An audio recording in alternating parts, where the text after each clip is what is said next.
ఆంధ్ర రాష్ట్ర ప్రధాని కార్యకర్త చంద్రబాబు నాయుడు చెప్పింది చేయడు, చేసేది చెప్పడు. ఆయనకి ఎంతసేపు ఆదాయ వనరులు కావాలా?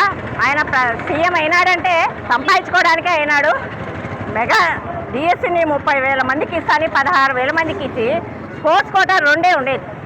కాకపోతే దాన్ని 3 పెంచి అందరికీ డిఎస్సి లేకుండా టెట్ లేకుండా డబ్బులకు అమ్ముకున్నాడు. 421 పోస్టులు అమ్ముకున్నాడు. అదేంత ఆషామాషి కాదు. 421 పోస్టులు అమ్ముకున్నాడు. 29 స్పోర్ట్స్ కోటా ఉంటే 67 పెంచి తాడు టగ్గఫర్ లాగే వాళ్ళకు, వాలీబాల్ వాళ్ళకు, ఫుట్బాల్ వాళ్ళకు వాళ్ళ ఇష్టం వచ్చిన వాళ్ళకు, అంటే టెట్ లేకుండా డిఎస్సి లేకుండా ఇచ్చినారంటే ఎంత మోసముడ్డ. ఆదాయ వనరులు ఏది చేసినా ఆదాయ వనరులే. చంద్రబాబు నాయుడు, జగన్మోహన్ రెడ్డి ఒక్కొక్క సచివాలయానికి వార్డుకు 2 సచివాలయాలాగా, ఆర్బీకేర్ లాగా ఎన్ని చేసి ఎన్ని ఉద్యోగాలు ఇచ్చినాడు. అప్పుడు డబ్బుకు అమ్ముకోలే, వాళ్ళకు అనుకోలే, కేవలం ప్రతిభకే ఇచ్చినాడు. ఆయన చూసి నేర్చుకోవాలా. ఎంతసేపు జగన్మోహన్ రెడ్డి కత్తి గుడ్డలంటున్న అన్యాయానికి బయటకు వచ్చి చెప్పండి.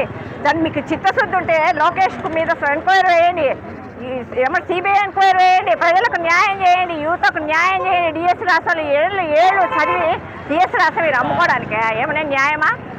బేషరతుగా మేము కోరేది ఏమంటే, బేషరతుగా ముందు డిఎస్సి రాష్ట్రం వాళ్లకు న్యాయం చేయాలి. లోకేష్ రాజీనామా చేయాలి, ఎంక్వైరీ చేయాలి. మళ్ళీ మరి డిఎస్ రాయాలి. స్పోర్ట్స్ కోటా అంతా ఉండకూడదు. 15 లక్షలకు అమ్ముకున్న వాళ్ళంతా బయట రావాలి. మెరిట్ పబ్లిక్గా శ్వేతపత్రం లాగా విడుదల చేయాలని కోరుకుంటున్నాం.